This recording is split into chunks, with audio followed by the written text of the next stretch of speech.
Boa noite a todos, sejam bem-vindos a mais uma pré-conferência temática da 6ª Conferência Municipal de Saúde de Paulínia. É um prazer tê-los aqui, e é um prazer muito grande ter a professora Rossana Onoco, uma pessoa que eu particularmente sou fã, né? Sou seguidora, e acredito que a contribuição dela vai de encontro com alguns questionamentos, né, apontados na primeira etapa das conferências locais, e é um tema de extrema relevância, coincidentemente num mês que a saúde mental está sendo mais discutida, né, tem dado mais ênfase de uma forma geral, inclusive na mídia. E, dando as boas-vindas, eu quero apresentar a professora Rossana Onoco como presidente da Abrasco, que é a Associação Brasileira de Saúde Coletiva. Ela é médica, professora livre-docente do Departamento de Saúde Coletiva da Faculdade de Ciências Médicas da Unicamp, e, em nome do professor Fábio, como secretário municipal de saúde, em nome do doutor Felipe, presidente da conferência, dou as boas-vindas, já agradeço o seu aceite, e deixo à vontade para a senhora falar, lembrando a todos que a palestrante terá uma fala, né, de 30 minutos a princípio, e depois nós abriremos para a participação de todos, com 3 minutos para cada participante. Obrigada, professora, fica à vontade. Obrigada, Camille. Eu que agradeço o convite. É sempre bom, né, poder ter espaços de contato assim com quem está de fato trabalhando, mão na massa, no serviço. Eu acho que uma característica assim, do trabalho que a gente tem tentado fazer no nosso grupo, na Unicamp, é muito não se descolar da realidade, né, do trabalho mão na massa e essa é, enfim, nossa experiência tem sido muito de trabalhar próximo dos trabalhadores da saúde, sobretudo da saúde mental e da atenção básica, né? São os campos que mais a gente tem transitado. E eu pensei assim, umas primeiras provocações para a gente poder ter uma meia hora final para conversa, para perguntas e questões que acho que pode ser interessante, então, para os participantes, né? Eu acho que a primeira questão que a gente tem que poder ter muito claro hoje, né, é que a gente está vivendo no Brasil talvez um dos momentos mais difíceis, né, desde a organização do Brasil como país, né, um agravamento da pobreza, incremento da desigualdade social e da violência, intolerância religiosa, degradação da sociabilidade das políticas públicas, né? Então acho que todas as dificuldades, né, que o país vinha manifestando desde 2016 se acresceram os efeitos deletérios, né, dessa pandemia que foi deixada solta e sem controle propositalmente, né, por esse governo canalha, né, incompetente que a gente tem. Então, eu acho que é importante que a gente entenda esse marco, esse enquadre, né, da reflexão que eu vou tentar trazer, mas também pensar, porque estamos todos tão mergulhados, né, nessa dramaticidade que o momento internacional e nacional nos põe, que a gente esquece, em alguns momentos, que a crise vai passar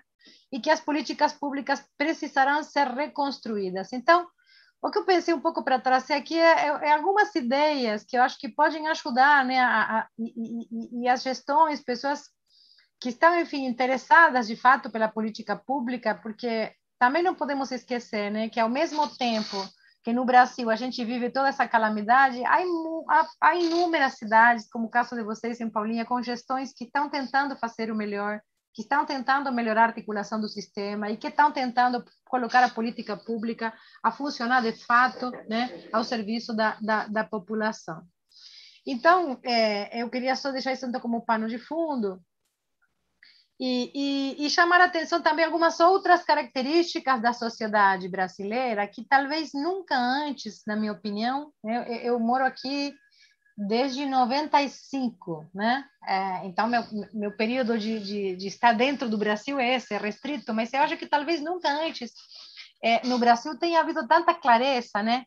Respeito da estruturação violenta, racista e machista da sociedade brasileira, né? E quanto que a desigualdade social crescente vem agravando essas mazelas, né? Vem trazendo mais problemas. E, ao mesmo tempo, né, nós temos os recursos das políticas públicas congelados, a expansão de serviços de saúde praticamente paralisada desde 2015, né? e as ameaças que a gente vem enfrentando, que ameaçam desmontar o que já estava instalado. Portanto, o que eu vou tentar dizer é para tentar pensar como a gente pode se fortalecer e resistir, né? Porque virão tempos melhores, né? E eu vou tentar trazer algumas coisas para tentar pensar que estudar algumas coisas, se aproximar de algumas teorias, a gente se aproximar de algumas categorias, pode ser uma fonte, né, de esperança, uma fonte da gente sentir que a gente tem ferramentas para poder pensar o futuro. E com esse espírito que eu vou trazer algumas contribuições aqui, não querendo transformar esse momento, né, num momento assim muito acadêmico, mas também mostrando que nós que trabalhamos na academia, enfim, lançamos mão, né, de alguns autores também para que nos ajudem a pensar, né?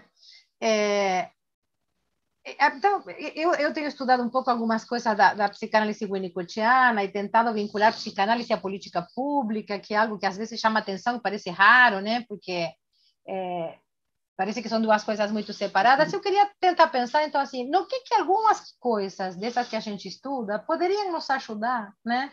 A pensar essa relação da saúde mental, tanto dos trabalhadores quanto dos usuários, né? Nos tempos pandêmicos que vivemos, né?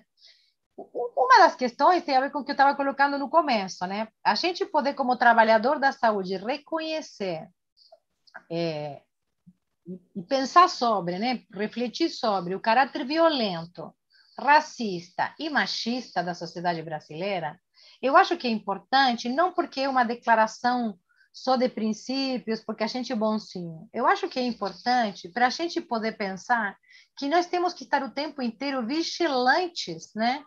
Vigilantes de quem? Vigilantes de nós mesmos, porque se isto é estrutural, está em nós, é muito provável que a gente esteja sendo racista, violento e machista, até nós mulheres, inclusive, né? Na relação com nossos colegas e com nossos usuários, né?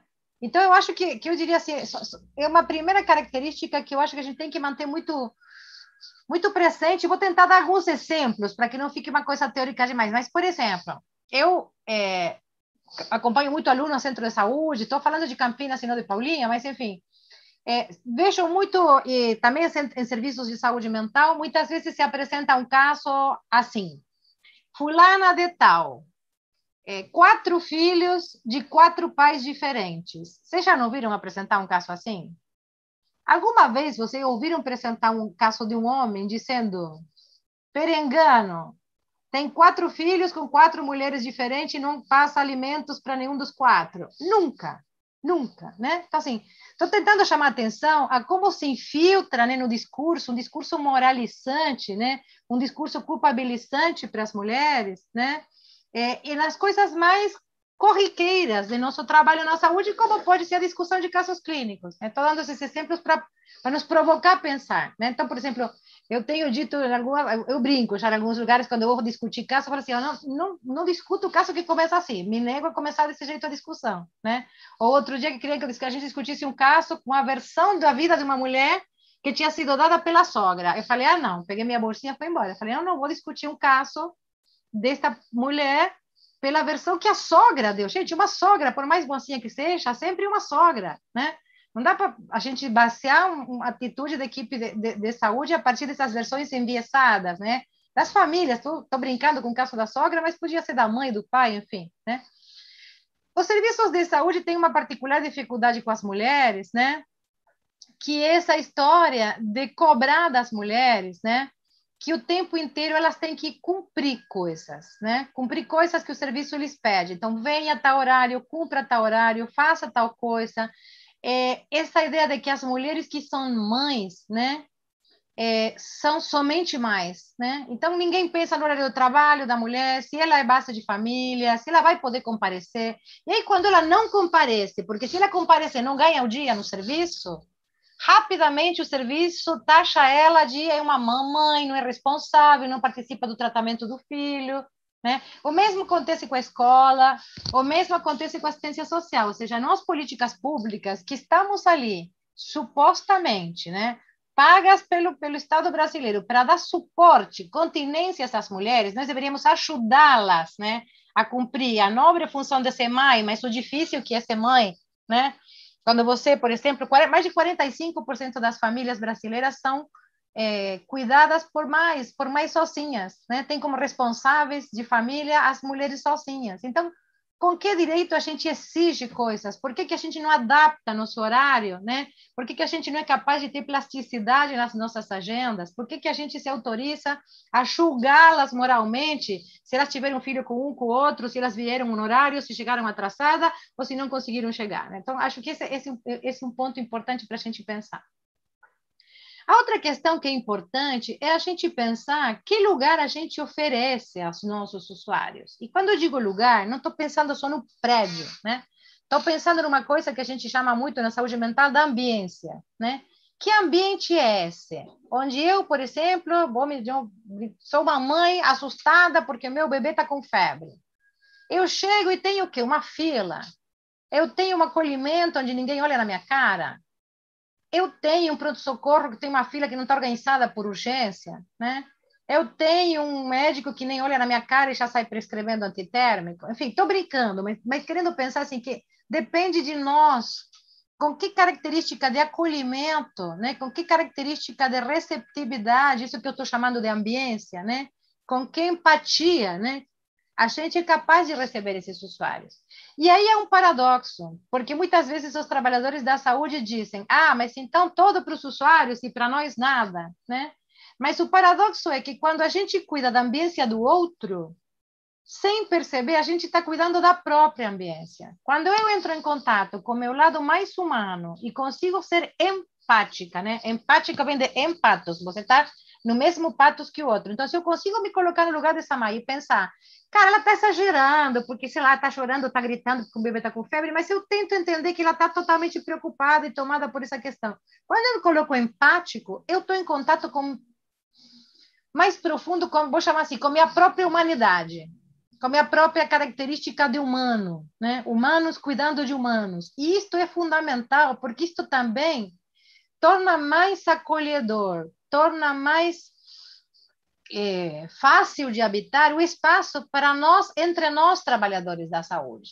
Isso também parece paradoxal, porque parece que se a gente fosse um bonzinho com o usuário, a gente vai ficar louco de tanto trabalhar e nossa saúde mental vai piorar. Mas a experiência que a gente tem é o contrário, né? Quanto mais eu me desalieno, quanto mais eu consigo me desburocratizar, de repente meu trabalho começa a fazer sentido. De repente aquilo que eu faço me faz sentir bem. Então, veja, eu posso sair cansado do trabalho, mas me sentindo bem.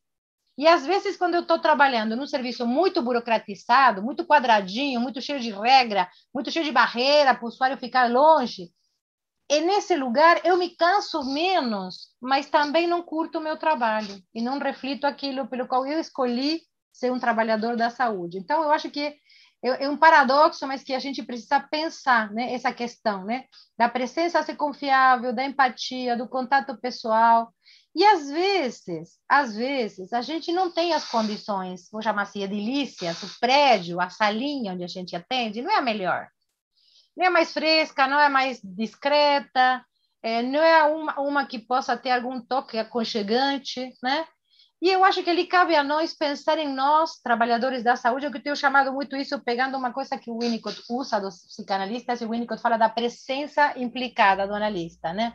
Eu tenho tentado usar essa categoria para pensar os trabalhadores de saúde, assim, nossa presença implicada, nossa presença querendo estar ali, nossa presença entendendo, por exemplo, quando eu estou dizendo, e não foi à toa que eu começo falando da sociedade brasileira, do racismo, da desigualdade social, da violência e do machismo. O que eu estou querendo dizer é que a maioria das pessoas, e é a maioria no Brasil, a maioria das pessoas que nos procuram, por exemplo, numa unidade básica de saúde, tem vivido ao longo de sua vida violências, abandonos, maus tratos, né? Negligências. Então, quando o serviço de saúde se apresenta para essas pessoas burocrático e só lhe diz não pode, não tem, volte amanhã, não sei, não sabemos, ele está, de certa forma, repetindo, amplificando um certo trauma, vou chamar assim, que a própria sociedade brasileira produziu nas nossas classes populares. E depois a gente não quer saber por que as pessoas votam em sujeitos autoritários,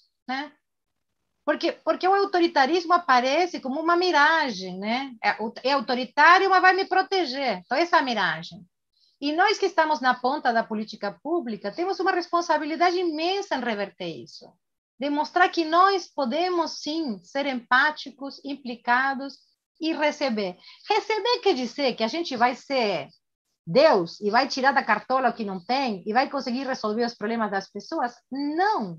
Mas a diferença entre sentir que teu problema foi reconhecido ou rejeitado é muito importante. E vejam que eu não estou colocando aqui resolvido. Nem sempre teu problema vai ser resolvido. Mas se ele pode ser acolhido, compreendido e legitimado, e dizer, para às vezes, a uma mulher que sofre violência em casa e que chega descontrolada numa UBS, só dizer que ela tem razão e que a gente pode ajudá-la a achar caminhos para pensar nisso, já acalmou. Agora, a gente resolveu o problema da violência? Não, né? Mas a gente não se omitiu, e a gente não se tornou, porque eu queria muito passar essa ideia. O que mais me preocupa quando eu digo a vigilância sobre nós mesmos é a gente ficar o tempo inteiro atento de não sermos amplificadores dessa violência estrutural que caracteriza o Brasil de hoje, né? Então, olhar no olho, escutar, se mostrar disponível, não é pieguice, não é pieguice, né?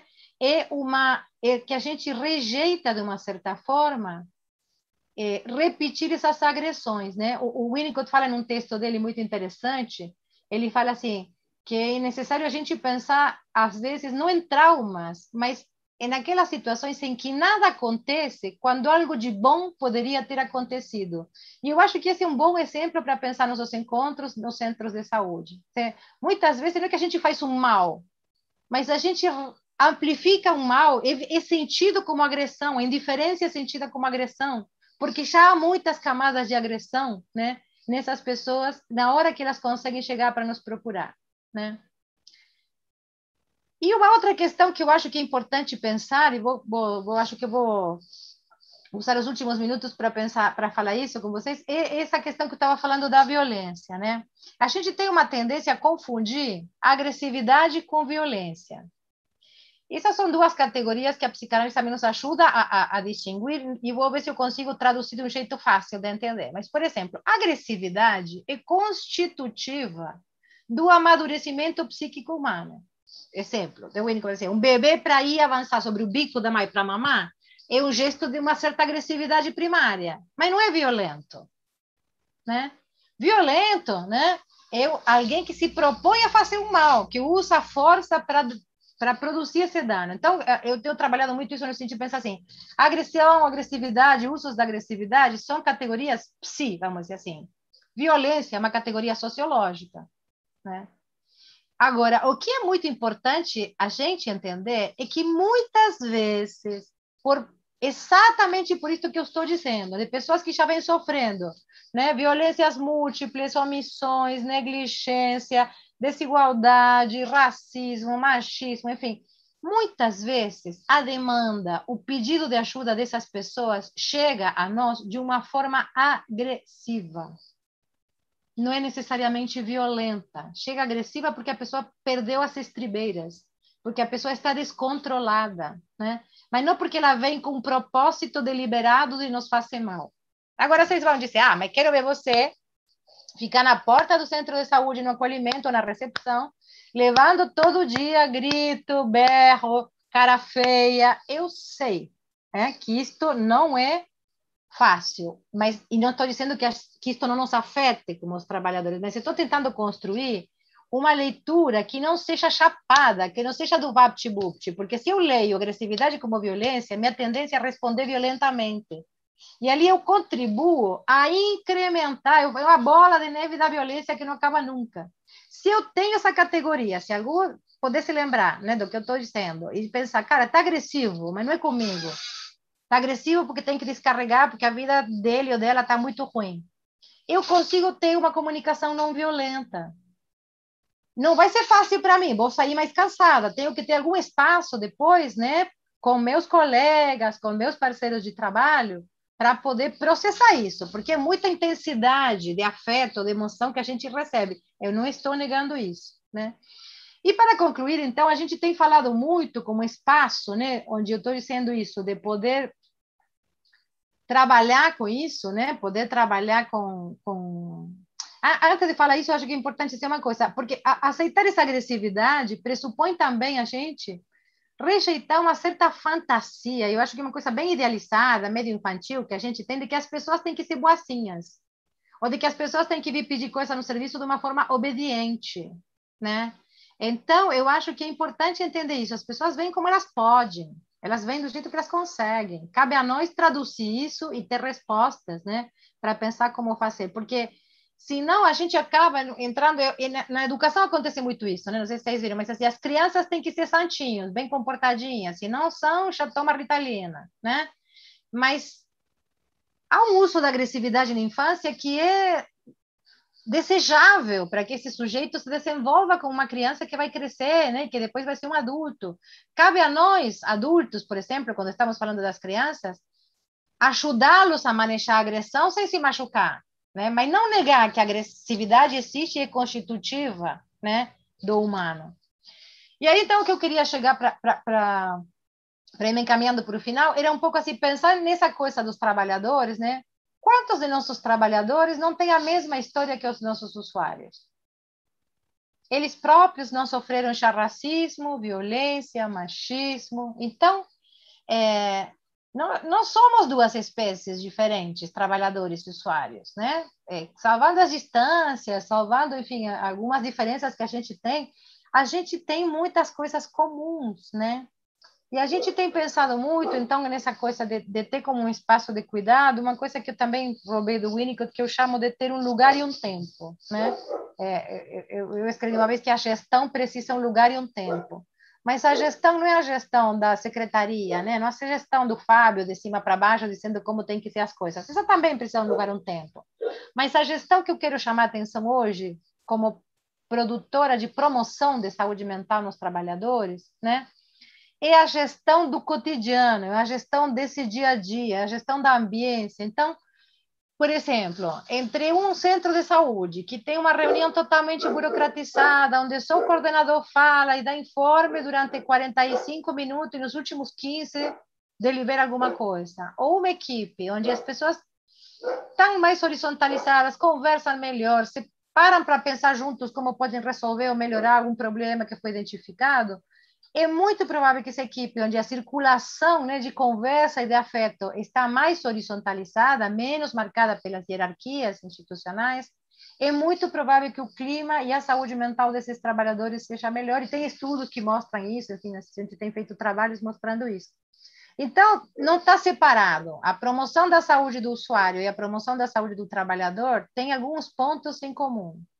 No caso dos trabalhadores da saúde, nosso cansaço, né, é sempre nosso desgaste, né, quando a gente fala do desgaste do trabalhador, é sempre um desgaste psíquico, porque a gente está o tempo inteiro tentando se recompor dessa intensidade de afetos que o estar em contato com tanta dor e com tanta demanda nos produz. Por isso que a gente precisa de espaços para isso acontecer. Não dá para deixar para cada um fazer isso na sua vida privada. Claro que também na vida privada a gente pode cuidar, enfim, né? Enfim, se cuidar um pouco, fazer exercício, pensar em outras coisas, mas tem que ter um espaço do próprio serviço, né? Onde a gente possa, de uma certa forma, é como se fosse um desabafa, sabe? Como se fosse um muro das lamentações, vamos dizer assim, mas que não é porque é ruim ficar chorando no muro das lamentações, é porque é necessário para. A gente precisa poder queixar, precisa poder comunicar como um primeiro passo de uma elaboração, né? E a gente, às vezes, também, nós, quando estamos do lado da gestão, temos uma tendência a não gostar do trabalhador que vem queixoso, né? Ah, e outra vez vem queixar, né? Mas se a gente entender que o queixar é um passo, um degrau, né? Uma escada, vamos dizer assim, de elaboração da realidade, do sofrimento do trabalho, eu acho que a gente vai poder fazer desses espaços mais vivos, espaços mais ricos, espaços, o Luiz Carlos Figueiredo, que é outro psicanalista, chama isso de espaços de reserva, né? O que significa isso? Que você tem um pedaço que é seu, que está ali, está cuidado pela equipe, está cuidado pela coordenação, não está tudo entregue ao trabalho. E isso é muito importante para a gente preservar nossa saúde mental. Eu acho que eu paro por aqui para dar tempo a comentários, tem umas mãozinhas levantadas, eu acho que pode ser. Se precisar, eu volto sobre alguma coisa que eu tenha passado muito rápido e que vocês queiram saber mais. Nossa, super obrigada, né? Já e de novo, professora. Eu não falei no começo, né? Mas o nosso relator hoje é o Dr. Felipe. Então, para quem já participou dos outros encontros aqui, a gente abre agora para a participação de vocês e cada um tem no máximo 3 minutos para se colocar. O primeiro inscrito, e na verdade a mãozinha que está aparecendo para mim é só do Ronaldo. E se alguém colocou a mãozinha e tirou, então eu vou passar a palavra agora para o Ronaldo. Ronaldo, fica à vontade, por favor.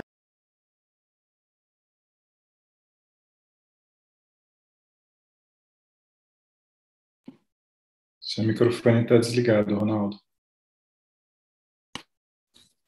Desculpa, primeiramente parabenizar a palavra da professora doutora Rosana, várias menções muito interessantes. Nessa temática referente à saúde do trabalhador e também do usuário, eu acredito que já tocamos nesse assunto meio que de uma forma indireta em temáticas anteriores. Acredito que, no caso dos usuários, nada melhor que investir na saúde do usuário, na questão na atenção básica, que, se não me engano, acho que foi o Nuber em uma das palestras, em uma das etapas, ele até falou, e foi muito feliz na menção de que, quando o usuário procura a rede de saúde, geralmente porque já está doente. Na questão da área do trabalhador, uma situação que vai ser benéfica ao trabalhador formas de acabar com a perseguição contra o trabalhador na área da saúde. Eu, enquanto estive no Conselho de Saúde, recebi diversas denúncias. E isso acaba afetando o psicológico do trabalhador. E isso tem que acabar, tem que ser banido. Isso. E afetando o psicológico do trabalhador também vai afetar a outra ponta que é o usuário da saúde. Na área também de prevenção, aí já entra dos dois lados. Tivemos em gestões anteriores aula de dança e outras práticas, que hoje tem um grupo Pratique, né? Que era voltada aos usuários. Eu já fui professor voluntário de dança de salão desse aí, tivemos mais de 90 alunos antes da pandemia, né? E isso acarretou também a participação da população, que melhorava a qualidade de vida da população, que colocava um plano B ao invés de ficar se entupindo, entre aspas, de remédio. Então, acaba melhorando a saúde tanto do trabalhador como dos usuários. Se fosse voltar essa situação, entendo que poderia ser interessante. Obrigada, Ronaldo. Clara? Oi, estão me vendo? Tá baixo, mas dá para ouvir, Lara. Porque só funciona com o fone fica ruim. Primeiro que eu achei a fala da Rosana assim, extremamente potente, sabe? Uma fala assim ela vai certeira no alvo, no ponto. E daí, hoje, o apontamento que eu faço de tudo que ela disse é assim, ela falou bastante da humanização, tanto do profissional, como das pessoas que vão ser atendidas, do usuário que vão ser atendida. Mas como humanizar, como acontecer essa humanização do usuário e do profissional quando se trata de pessoas fundamentalistas, quando se trata de pessoas conservadoras. E daí eu faço um contraponto, principalmente com esses usuários da classe LGBT, sobretudo das classes das travestis transexuais. Como humanizar essas pessoas? Porque a humanização ela tem que partir de um princípio da pessoa querer, da pessoa, porque ela também, logo abaixo, ela fala também sobre uma violência não verbal. E essa violência não verbal, quem tem um corpo abjeto, como o meu, como de todas as outras travestis, um corpo que vivem à margem, a gente já sabe que essa violência não verbal. Então, é que é muito difícil, quando sofremos essa violência, explicar para outra pessoa. Porque como que você vai explicar um olhar violento? Como que você vai explicar? E detalhe, ela faz uma coisa muito feliz, que é um olhar violento, mas a pessoa não é agressiva. Então, daí, como vai acontecer essa humanização para esse atendimento? Esse é o foco da enorme evasão da classe LGBT, sobretudo da classe dos travestis transexuais, não ser inserida no SUS, não está no SUS. Em umas conferências passadas, o Felipe fez uma ressalva, falando que a gente que os funcionários tinham que melhorar o SUS, porque esses usuários já usam o SUS, precisava remanejar, alguma coisa desse tipo assim. E daí, então, o que eu trago essas pessoas, sobretudo as classes transexuais, não usam o SUS. Como eu já disse em outras conferências, eu tenho casos de pessoas com mais de 70 anos sendo travesti que não tem uma faca no postinho hoje. Por quê? Porque justamente por causa dessa violência não verbal tem essa agressividade. Então, isso desafasta. Então, assim, como que eu vou humanizar pessoas que são conservadoras, que não querem ser desconstruídas, que colocam o fundamentalismo, a sua religião, a sua crença, na frente de um serviço básico? E daí, quem recebe lá os seus 7 mil reais, 5 mil reais, não está preocupada, mas não vem porque quer. É muito fácil jogar a culpa na responsabilidade do usuário. Não vem porque quer. Chega a ser até desonesto. A questão não é que não quer. Como acontece esse acolhimento? Como que está havendo esse amparo? Como que vai ter esse respaldo? Principalmente nas unidades básicas. Eu recebo diversas denúncias que na própria unidade básica ali não tem o nome social respeitado. Por quê? Porque coloca o fundamentalismo na frente. Eu vou chamar o que está no RG. Sabe? Então, assim, a pergunta é o que muda você respeitar o nome social de uma pessoa? Na sua vida não vai mudar nada, mas na outra vai mudar o respeito. Você está entendendo? Então, são pequenos passos. Então, o apontamento que eu faço aqui é essa humanização. E outra, só para fechar. Quando a gente fala dessa humanização, a gente tem que parar, que a Rosana também trata genialmente, que é a submissão dos nossos corpos. Não é porque é um corpo trans que tem que se submeter a qualquer tipo de violência por causa de um tratamento. Não é isso. Eu não estou aqui para me submeter a crenças, o fundamentalismo de quem vai me atender. Eu acho que ali é uma via de mão dupla. Respeita o seu fundamentalismo, você respeita a minha falta de fundamentalismo, entendeu? E está tudo certo, você continua acreditando no seu Deus, eu continuo acreditando no meu Exu, e está tudo certo, entendeu? Então, a gente tem que parar com essa submissão. É um corpo objeto, é um corpo rejeitado. Eu já estou concluindo. É um corpo objeto, é um corpo rejeitado, então tem que se submeter a coisa. Não tem que se submeter, e eu não vou me submeter. E pelo menos aqui, Paulinho, todas as denúncias que chegar até mim, eu vou fazer que a pessoa não se submeta. Então, só para fechar, o que eu acho mesmo é como humanizar as pessoas fundamentalistas e conservadoras que não querem ser humanizadas, principalmente com esses corpos. Obrigada. Miguel?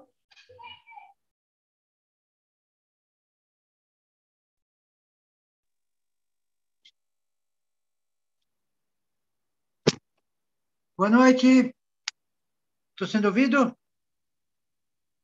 Muito boa noite. Primeiro eu quero cumprimentar todos os trabalhadores que estão se desdobrando nesse momento de pandemia e fazendo desse período tão pesado um aprendizado, porque muita gente não esperava que ia ter isso pela frente.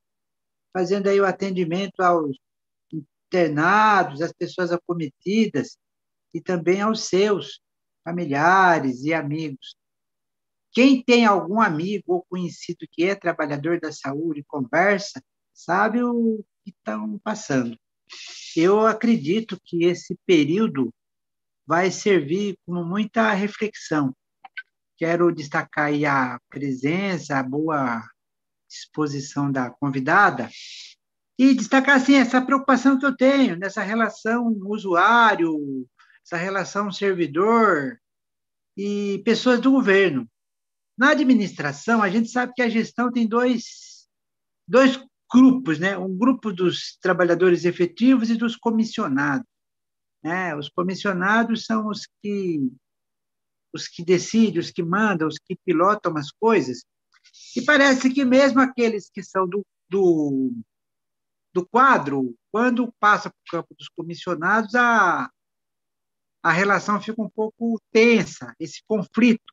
Isso faz parte da cultura, que a gente precisa quebrar esse paradigma. Nossa experiência aí de trabalhar, de estudar, de fazer pós-graduação em políticas públicas, fez entender que esse mundo de comissionados e efetivos é o que segura ou dá a dinâmica do movimento da máquina, né, a estrutura.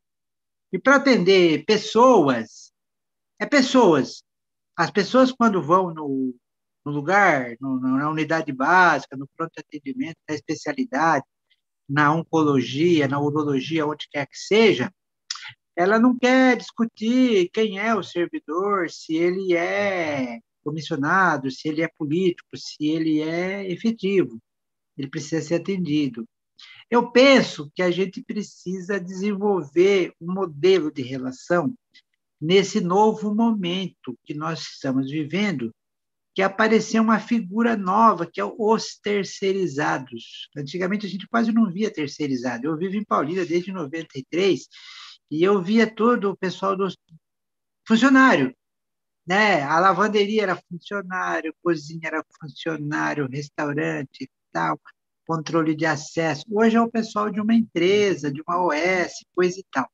Então, é preciso criar um... Oi, está tendo meu tempo? Isso. Então, tá. Então, a gente precisa criar um modelo de relacionamento e um protocolo para que quando a pessoa chega, mesmo que ela seja da terceirizada, do consórcio ou da OS, ela entenda e saiba estabelecer esse rapport bacana com quem procura. E isso daí é um aprendizado, é uma cultura que eu quero estar sempre insistindo, porque a gente sente isso no dia a dia e acho importante. E a gente se coloca à disposição para ajudar, até como voluntário, se precisar, tá bom? Tá ótimo, Miguel. Cléo?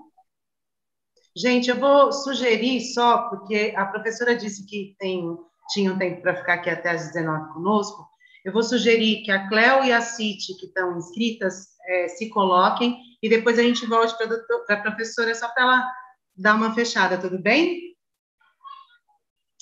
Cléo, fica à vontade, então. Tá joia, obrigada. Boa noite a todos. Palavra, assim, maravilhosa, né? Muito pontual, que a doutora Rosana, né, que comentou.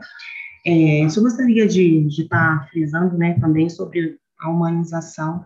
E nós entramos em vários conflitos, né, quando a gente entra numa UBS, muitas vezes, que não é só atendimento também, como já falei, com relação aos funcionários. Então, ambos estão, muitas vezes, no calor das suas emoções, tanto o funcionário quanto o paciente, né, que chega esgotado. E também uma coisa importante, que eu não sei se foi comentada, com relação ao ambiente também.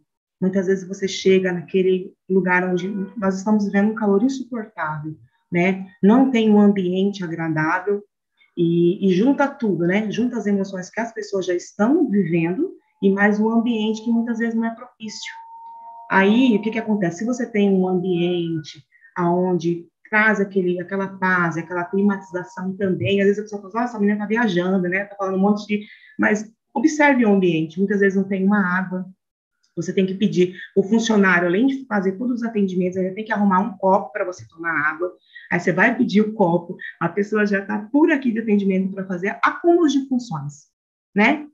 O mesmo funcionário que recepciona é aquele que faz que mexe com o prontuário, que tem que entregar água, que tem que cuidar de várias coisas. O Miguel falou sobre empresas terceirizadas, as pessoas muitas vezes empurram pela barriga. Então, para dar uma olhada sobre isso, né, é um ambiente também que é muito importante. Se a gente tem um ambiente onde tem uma ventilação legal, onde tem água, onde tem uma higienização legal nos banheiros, tudo contribui também, né? A doutora Rosana falou uma coisa que sempre, a primeira que eu participei, na verdade, foi você, que você estava na mesma sala que eu.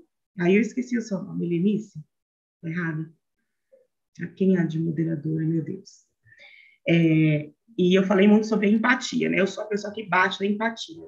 Então, vamos ter empatia, vamos colocar no lugar do próximo, e vamos olhar para um todo. Tem como ter sim, né? Como várias coisas são abordadas, e vamos colocar nossas opiniões para que realmente seja construtivo e que não saia, não fique só nessa sala, mas que venha realmente progredir.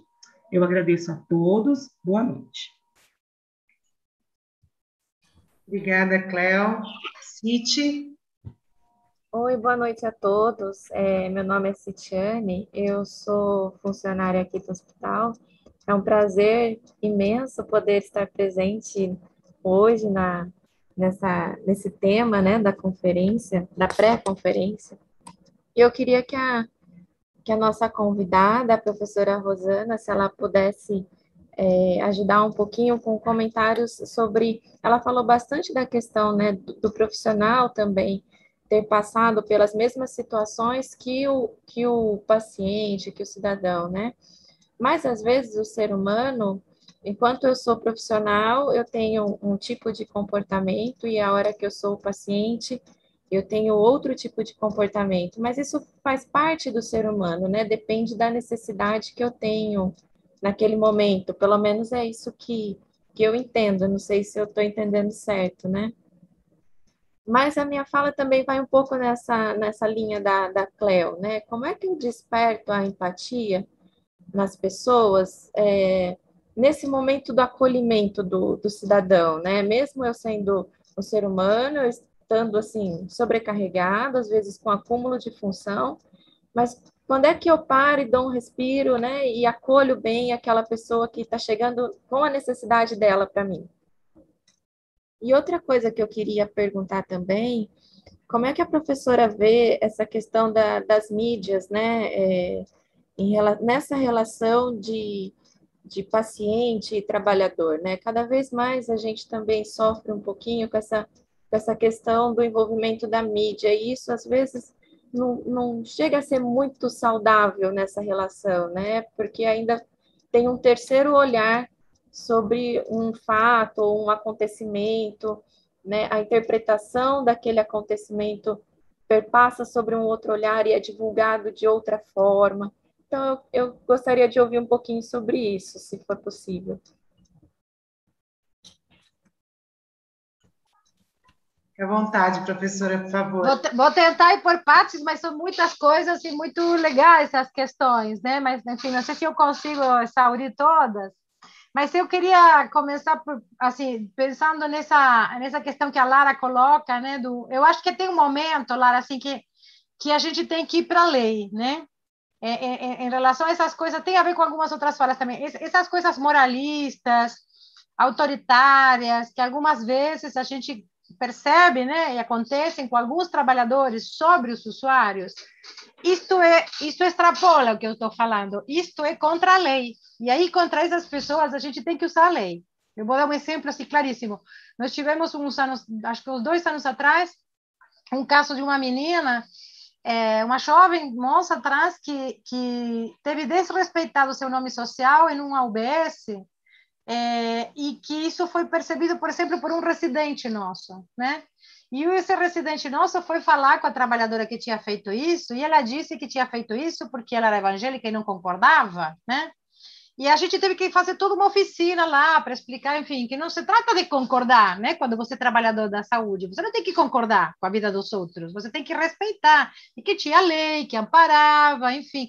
Então, eu quero dizer assim, eu acho que a gente não tem que ser fraco com a questão de trazer a lei, fazer comparecer a lei. Ainda não conseguiram tirar todas as nossas boas leis, então vamos usar nossas boas leis, né? Então, é crime ser racista, é crime não respeitar o nome social, nós temos que fazer valer a lei, essa é uma parte.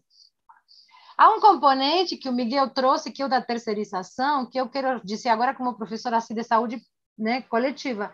De fato, é uma fraqueza, é uma fragilidade do nosso SUS, né, Miguel? A gente tem visto isso aumentar, né?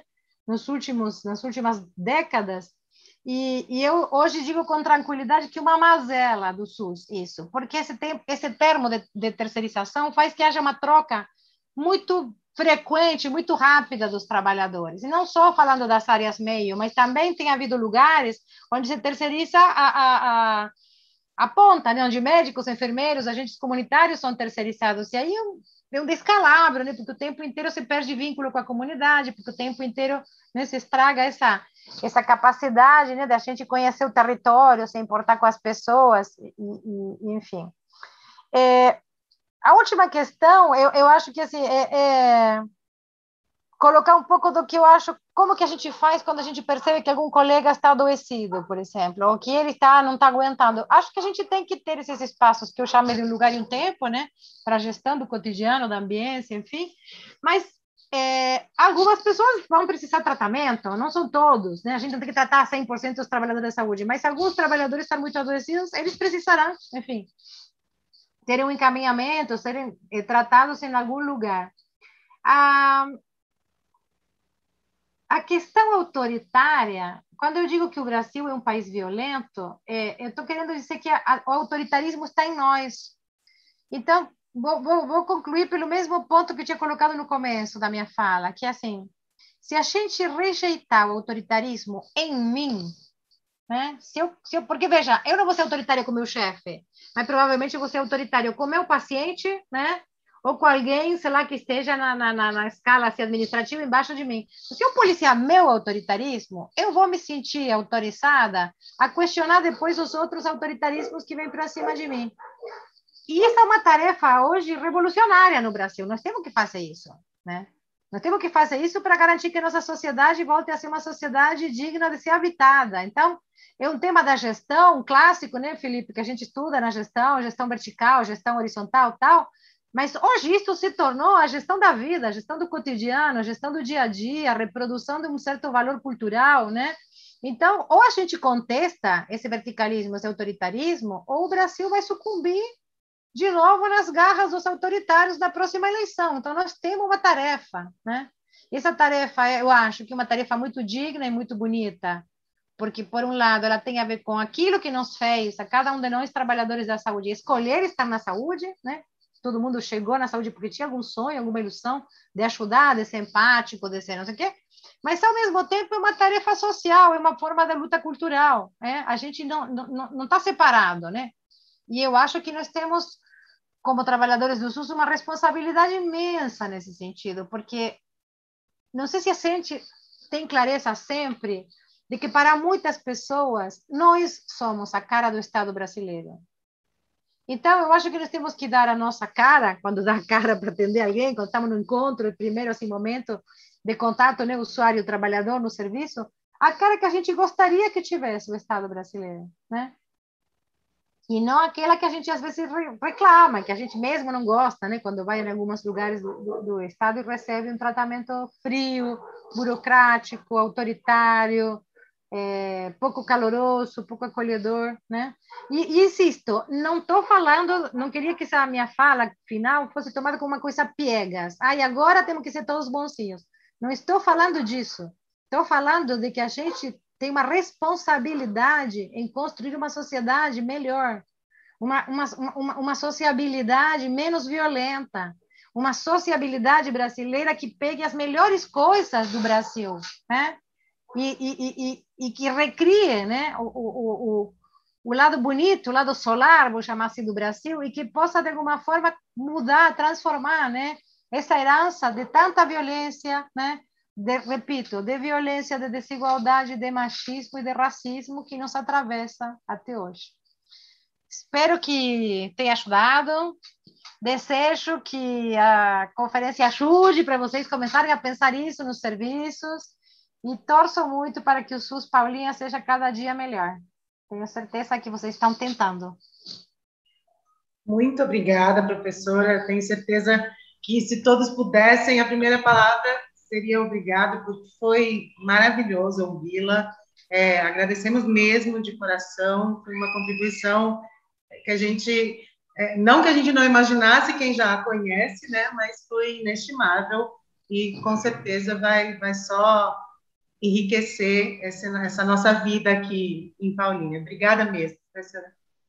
Gente, eu que agradeço, eu peço desculpa por ter que sair, mas quando o Fábio me convidou, eu já tinha um compromisso hoje às 19h, por isso que não consegui desmarcar esse compromisso, tá? Deixo um beijo grande, bom trabalho para todo mundo. Obrigada, professora. Bom, continuando, a Ana está inscrita, a Anelisa.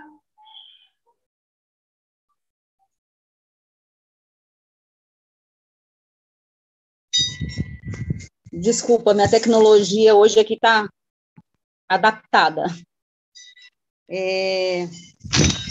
Fantástica a fala, né? Eu pensei um monte de coisa, eu vou tentar falar aquilo que veio por último, mas eu queria só dizer que me chamou muita atenção sobre a importância que ela falou, assim, de não sermos amplificadores dessa violência estrutural, né? Então,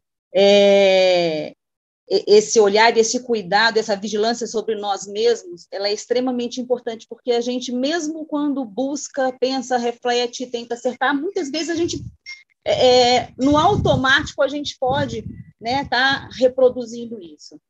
E aí o que eu queria falar é que eu acho que quando se fala em saúde mental na atenção básica, eu acho que um grande trabalho a se fazer é o primeiro entendimento de que a saúde mental está, né, se faz em todo o tempo, em todos os processos, em todos os contatos, né? Ela não está dissociada do resto, né? Porque muitas vezes a gente vê, e aí tem uma outra coisa que eu acho muito importante a gente trabalhar, que são alguns rótulos que a gente ouve, né? Mas esta pessoa é psiquiátrica. Como assim? Essa pessoa é uma pessoa.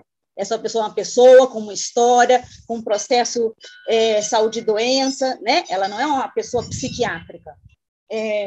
Então, eu acho que assim, lembrar disso. Saúde mental se faz o tempo todo na construção e nesse contato. E aí, eu acho que o mais importante também se trabalhar, e eu acho que é extremamente importante a gente fortalecer esses espaços de equipe para discutir essas coisas, né? E não só... mas a gente está nesse processo, está acontecendo. Eu acho que a gente vai conseguir aprofundar isso. Discutir a questão do acolhimento, né? O que é o acolher, como... Porque, às vezes, acolhimento parece que é um lugar, né? É um lugar numa sala feito por uma determinada pessoa, e o acolhimento ele se faz também em todos os espaços, por todos os profissionais, e o mais importante, porque às vezes as coisas ficam muito encaixotadinhas, dependendo do que se fala é com fulano, dependendo do que se fala é com Beltrano, mas antes de tudo isso, o primeiro e o mais importante coisa acontecer é a escuta, uma escuta acolhedora. A partir, às vezes a gente não vai conseguir fazer encaminhamentos, a gente não vai conseguir resolver, mas a gente escutando, compreendendo, a gente às vezes a gente não vai dar conta ali naquele pedaço, mas a gente consegue articular com quem pode ajudar a pensar sobre. Então é uma responsabilidade do todo. Então acho que o mais importante nesse processo é discutir, pensar essa coisa do acolhimento, da corresponsabilidade de todas as pessoas, né? Hoje o assistente social é um profissional generalista. Então, a gente observa... Já vou acabar. A gente recebe e tem uma escuta de todas as esferas, de todas as situações, mas eu acho que isso precisa ser muito trabalhado com toda a equipe. Eu acho que discutir saúde mental e acolhimento em todos esses espaços de uma forma bem aprofundada. Felipe. Obrigada.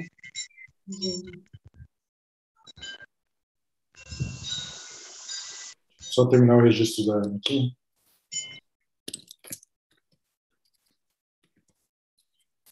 Primeira coisa, muito boa a sua fala, viu? Muito legal.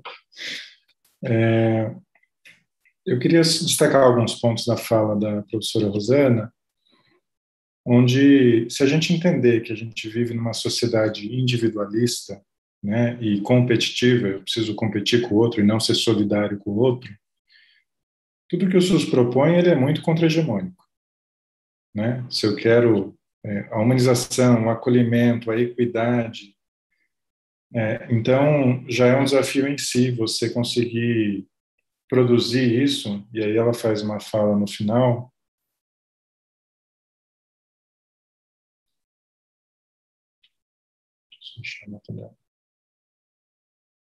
tem a ver com não repetir as agressões, mas de uma sociedade, né? Se a gente não quer, a gente quer uma outra sociedade, a gente não pode repetir as violências, né? E de como isso é desafiador. E para mim, a chave da gente avançar nisso, porque não é fácil avançar nisso, não é simples. Por mais que você crie espaços colegiados, espaços de discussão, esses espaços podem reproduzir uma lógica individualista. Então, tá, eu vou levar a minha pauta individual para esse espaço colegiado. E, ok, estou valorizando o espaço colegiado, mas não é essa lógica, né? Não é aí. Talvez no começo seja assim, com o tempo isso vá transformando. Mas eu entendo que a primeira prioridade, talvez, que a gente possa ter, seja com os próprios trabalhadores de cada serviço, identificar o que a Rosana destacou também da ambiência. No meu serviço de saúde, tem uma ambiência saudável ou adoecedora? Quais fluxos e quais processos no meu serviço de saúde são adoecedores? E por quê? O que a gente pode fazer para tentar contornar isso ou ajudar os trabalhadores que ficam nesse local? Talvez seja uma forma, assim, da gente olhar para o serviço, né, enquanto um espaço de cuidado dos trabalhadores e a gente começar a intervir sobre isso, né? Talvez nos nossos processos adoecedores, onde a gente está no dia a dia, acaba não percebendo que isso que a Rosana destacou, né? E isso, de certa forma, coloca que a cogestão, ela precisa estar atrelada com a corresponsabilização, né? Então, você também é responsável por ajudar a produzir um ambiente saudável. Claro que a gestão tem que ser papel, eu não estou tirando a responsabilidade da gestão nisso, né? Mas uma corresponsabilização de analisar, identificar e propor mudanças, ela é fundamental para, inclusive, eu sair daquela lógica individualista, né? E acho que é isso, assim, acho que para mim uma grande prioridade que eu gostaria que fosse levado para a conferência é essa, de uma valorização da ambiência e do olhar do trabalhador sobre o ambiente de trabalho para evitar um ambiente adoecedor. Eu acho que se a gente colocar isso como uma diretriz e tentar, na prática, efetivar isso, eu acho que isso já produz uma mudança bem interessante. Se tiver mais um segundinho, eu só queria destacar também o que a Rosana falou. Eu, como trabalhador, eu não posso dizer que a minha saúde mental é importante, mas a saúde mental do usuário que está aqui me demandando é coisa do especialista, ou seja, não é meu problema.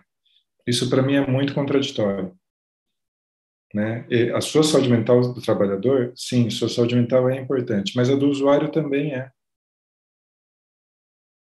né? A saúde mental hoje é vista como uma das áreas básicas, todos os profissionais precisam dominar isso, não que a gente saia da faculdade, da nossa formação, sabendo, mas a gente precisa dominar minimamente, saber escutar, saber sentar, saber acolher. Eu acho que isso é fundamental, mas o que a gente vê é muitos trabalhadores com medo, às vezes, de fazer pergunta porque não se sente preparado, né? Então, acho que a gente tem que focar muito nisso também. Obrigada, Fê. O Alexandre, ele não levantou a mão, mas ele pediu, né, Alexandre? Fique à vontade. Boa noite a todos. Eu gostei bastante da fala da doutora Rosana, e eu vi que ela trouxe bastante questões relacionadas à parte da psicologia, da psicanálise, né? Vários conceitos que ela colocou, né? O espaço de reserva, o espaço de você poder ter um local de desabafar e tudo mais, eu vi que ela trouxe muito essa discussão do como nós somos, né? Na parte psíquica, né? E a questão de você se sentir, uma comparação que ela colocou, né, que o desgaste maior é o desgaste psíquico, né? Então, muitas vezes a gente se cansa como profissional, muito mais com uma questão psicológica do que física, né? Então, isso entra na questão do como eu estou lidando com o meu trabalho, né? Como que eu estou encarando aquilo. E aí ela correlacionou essa parte de como, de certa forma, como estão nossas crenças, né? Aquilo que a gente acredita, aquilo que a gente gostaria, aquilo que a gente efetivamente faz para o outro, né? Então, a gente que está na saúde, muitas vezes a gente se doa para o outro, né? E quando a gente se doa, a gente recebe aquilo de volta.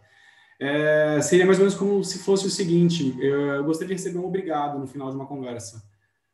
Qual que é a probabilidade de eu receber um obrigado se eu conversar com aquela pessoa maltratando ela? Será que eu vou ter algum obrigado? Então, eu já me peguei, muitas vezes, me refletindo que no início de carreira minha eu não recebia obrigado das pessoas ao término de um atendimento. E hoje eu me procuro muito receber um obrigado, porque se eu estou recebendo um obrigado, é porque talvez eu esteja dando algo positivo para aquela outra pessoa. Então, a autorreflexão, né, do lado psíquico, na questão do como você se sente depois de um atendimento, se você se sentir satisfeito e você receber um obrigado, possivelmente você foi empático, possivelmente você foi humano.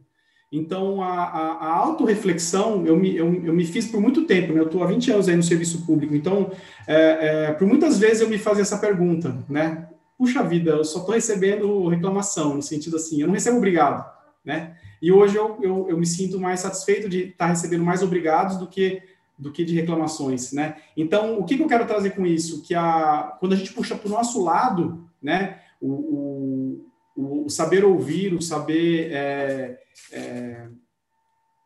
quebrar o autoritarismo em você, né? Eu vi que ela colocou isso, né? Então, quando você olha para você e você busca você fazer diferente, possivelmente aquilo tudo vai se transformando naquela realidade. Então, você vai trazendo ambiência no seu local de trabalho, né? Você vai impactando de forma diferente os seus colegas, eles vão vendo que aquilo funciona, que aquilo faz sentido. Porque todo mundo quer receber um agradecimento, né? Todo mundo quer ser bem tratado. Acho que o nosso individualismo, né, que nem o Felipe colocou, a gente é individualista. Então, a gente quer, ao final das contas, ter ganhar um troféuzinho, né? De falar assim, bom, hoje você fez um bom serviço, né? Eu acho que quando a gente olha para dentro da gente, a gente consegue buscar isso, possivelmente você está sendo mais humano, mais empático, enfim, eu acho que você vai quebrando as barreiras, né? Então, e aí a minha pergunta como que a gente consegue fazer esse tipo de capacitação, né, dentro do sistema de saúde, né? Como que a gente traria esse tipo de discussão para dentro dos nossos espaços, né?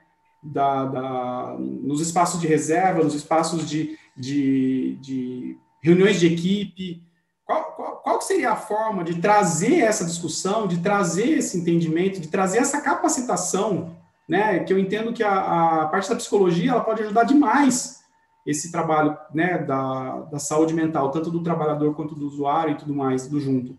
Então, assim, meu questionamento como trazer isso para dentro do nosso, de capacitação mesmo, profissional, né? Que hoje em dia tem muito curso na área de desenvolvimento pessoal.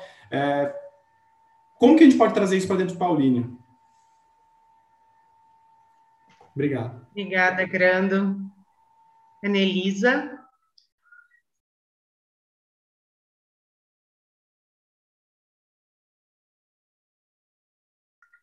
Está desligado. Agora ligou. Desculpa, gente, eu acho que ficou levantada. Eu acho que ela não abaixou. Eu acho que eu não abaixei. Vou fazer isso agora. Estou com o celular e estou me apanhando aqui. Tá bom. Bem, ignora ela porque eu não estou conseguindo baixar. Tá bom, Ana, sem problema. Alguém mais quer se colocar?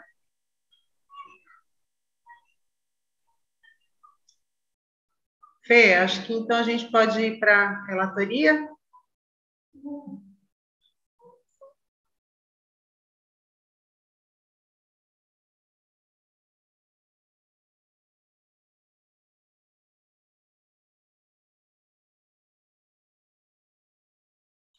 Está desligado o seu agora, Fê.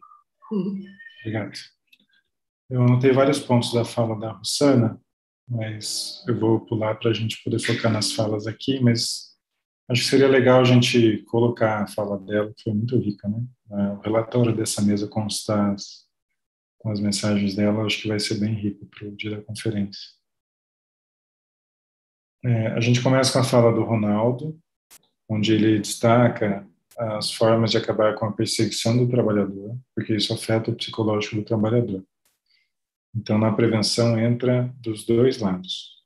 Ele comenta em períodos onde se teve aulas de dança e outras práticas que eram voltados aos trabalhadores. A Boa Lara... noite, sair, tá? Então, ele não vai... ele saiu. A Lara destaca, né, a questão da humanização, mas como acontecer essa humanização quando se trata de pessoas conservadoras e fundamentalistas? Como humanizar essas pessoas? Isso precisa partir da pessoa querer. A violência não verbal é sentida e conhecida pela população trans. Eu destaco que isso foi bem forte na sua fala, Lara. Como explicar um olhar violento?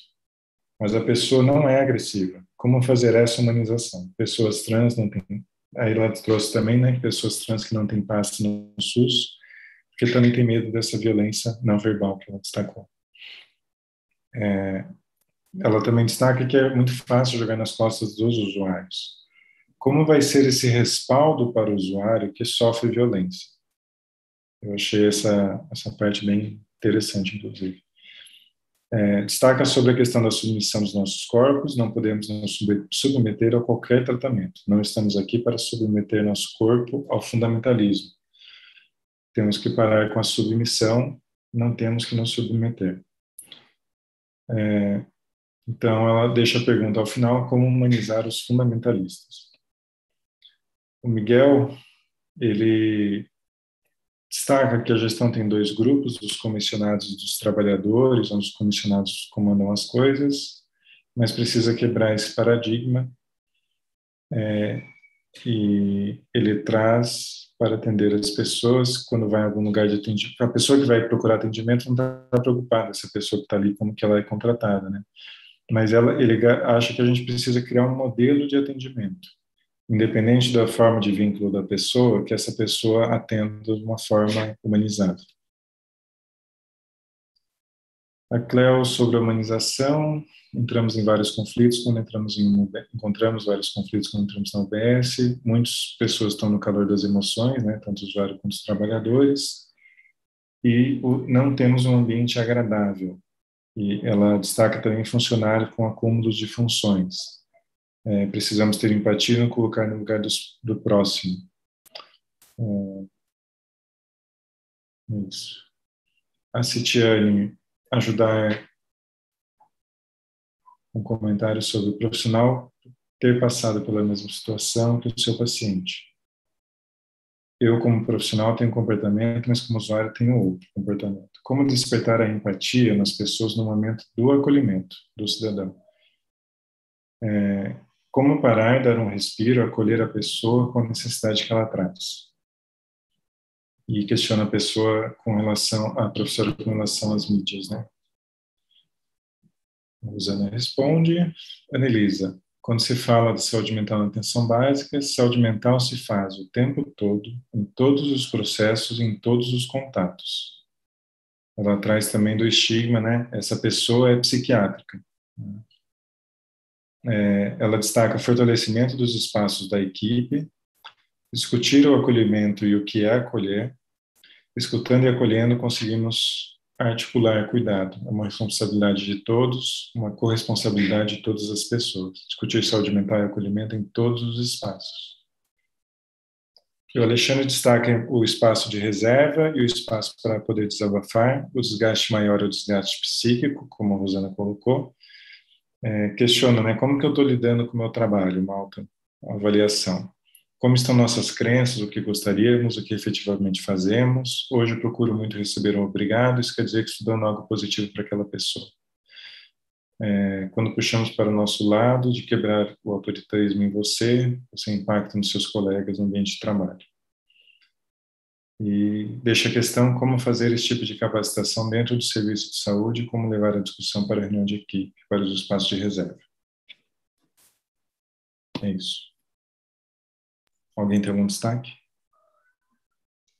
Eu queria quebrar o protocolo e, como moderadora, fazer só algumas observações, até porque a gente está com um tempo, né? Assim, hoje, um tempinho melhor. Uma das coisas que eu queria dizer é que esse tema me chamou a atenção, né? Eu, antes de ir para a Gestão Central da Saúde em 2016, eu trabalhei quase 20 anos com saúde do trabalhador. Então, a minha primeira formação, né, depois da terapia ocupacional dentro do SUS, foi a saúde do trabalhador, e há muito vem se preocupando com a saúde mental dos trabalhadores. Então, assim, num primeiro momento, eu acredito que até a expectativa das pessoas da fala da Rossana hoje fosse dos tratamentos possíveis, né, para a saúde mental, incluindo a questão dos trabalhadores e o trabalho em saúde que adoece. Então, teve até uma fala, acho que do Miguel, sobre a questão da pandemia e a força, né, que os trabalhadores da saúde estão tendo de aguentar isso. E eu queria dizer que, assim, a Rossana trouxe um olhar, né, da importância de se olhar enquanto ser humano, sendo trabalhador da saúde, conseguir olhar para o outro ser humano sem esse modelo, né, de vida que nós estamos tendo, porque a gente está sendo impedido de viver sem essas questões todas do autoritarismo, do negacionismo, do racismo e de todas essas violências, né? Assim, como viver, como sobreviver a tudo isso, ainda mantendo a saúde. E ela fala da importância da gente se doar, que o Grando até reafirmou isso, que eu acho que, assim, dentro da saúde do trabalhador, eu vou dizer que a gente não falaria do jeito que ela trouxe com uma docilidade para essa importância que nós temos que dar. Por quê? Quando a gente chegou aqui em Paulínia, a gente ouviu profissionais, e a Ana sente isso na pele, profissionais que não são da saúde mental, mas estão na atenção básica, dizendo, se o usuário chorar, eu não sei o que fazer. E aí a Rossana traz, a Cleo até fala do ambiente, né, da questão da temperatura, do ambiente ser agradável, mas aí a Rossana incrementa, né, falando da importância da ambiência do espaço, que a Ana fala que não tem que ser uma salinha, mas um espaço adequado para acolhimento, e faz a gente se olhar enquanto tendo possibilidade de ter, sim, saúde, à medida que a gente se coloca junto ao outro, fazendo com o outro esse cuidado que é mais humanizado, que é mais humano, que é mais empata, e que eu acho que é isso que vem permeando toda principalmente essas temáticas, né? Essa etapa da conferência dos temas todos colocados. E que, para fechar minha fala, eu estou impressionada com a participação de várias pessoas, assim, as mesmas pessoas, né? Então, isso traz um calor, porque quando o Grando pergunta como é que a gente capacita as pessoas para isso, a Lara pergunta, né, como é que a gente vai humanizar esse tipo de gente que faz esse tipo de coisa, eu acho que esses espaços criados pela conferência, desde o começo, né, essa condução que o Felipe está dando, e esse espaço mesmo que está dando para os trabalhadores de saúde vivenciarem junto aos usuários, pode sim trazer um pouco mais de saúde para a gente. E a gente precisa aprender a aproveitar isso com esse olhar e com essa fala tão carinhosa que eu achei que a Rossana trouxe para essa questão que é tão complexa e muitas vezes pesada, né? E que a gente fala, me dá um remedinho que o negócio não dá para fugir disso, né? Então, eu só queria me colocar dessa maneira, apesar de estar como moderadora. Posso, cara? Eu lembrei de outro ponto que eu acho muito importante também, falando de saúde mental, que é a questão do acolhimento de novos trabalhadores. Isso, para quem não conhece, isso é uma atitude que já existe aqui na prefeitura, aqui não, lá, eu me mudei para Paulínia, lá em Campinas, que é todo trabalhador que é chamado do concurso ou do processo seletivo, ele passa por uma etapa de acolhimento. A gente até tentou fazer isso com a Júlia, inclusive, que está aqui no grupo, né, organizando uma visita, conhecendo os setores, antes dela ir para o seu posto de trabalho. Eu acho que isso é uma postura de tanto respeito com o trabalhador, né? Não é de você jogar o cara dentro de um consultório, tá, essas aqui são as suas fichas, esses são os papéis impressos que você tem que preencher, boa sorte, pode começar. Que é a realidade da maioria das pessoas quando começam no serviço público, né? Não teve acolhimento nenhum. Aí, para mim, já começa a falar da saúde mental. A gente já começa errado. Então, eu queria deixar como um ponto dessa conferência para elaboração ou implementação de um acolhimento de novos trabalhadores.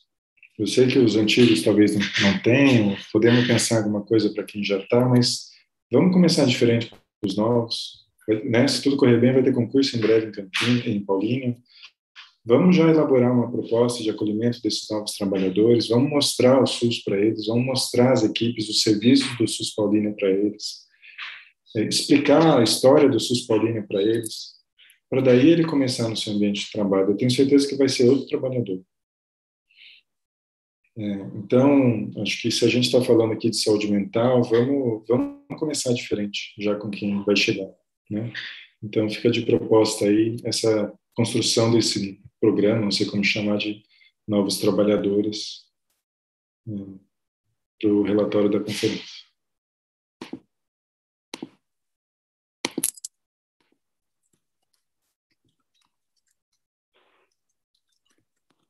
Eu copiei uma fala da Helenice, que te mandei agora por mensagem, mas se todos concordarem, a gente pode ir fechando, né, com essas falas. Tem uma fala da Helenice e agora uma fala da Julie. A Helenice fala que que ela acha muito importante a humanização das chefias para com os funcionários, onde gera perseguição, omissão, etc. Usuários encontram o funcionário carregado de aura negativa, mal-humorado, gerando mau acolhimento. Os usuários deveriam ser, como no passado, acolhidos, recepcionados, ouvidos e ser tratado com atenção. Esse é meu ponto de vista e percebo hoje como usuário o quanto somos mal atendidos por alguns funcionários, não todos, mas alguns. E a Julie coloca, verdade, Felipe, a oportunidade de passar pelos serviços, conhecer os profissionais e o fluxo de cada local fez muita diferença. Então,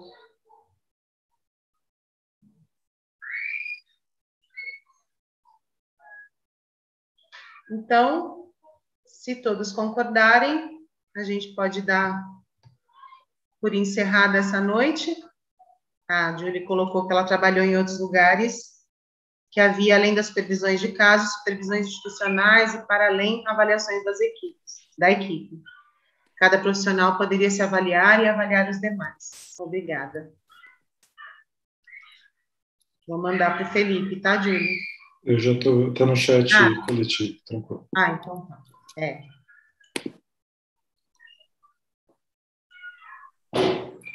Julie, você mandar texto ajuda bastante a relatoria, mas se você falasse, seria legal também. Ela nem aparece, né?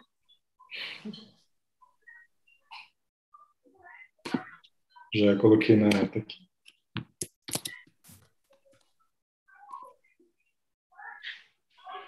Bom, acho que se ninguém quiser mais se colocar, a gente tem que agradecer, né, presidente?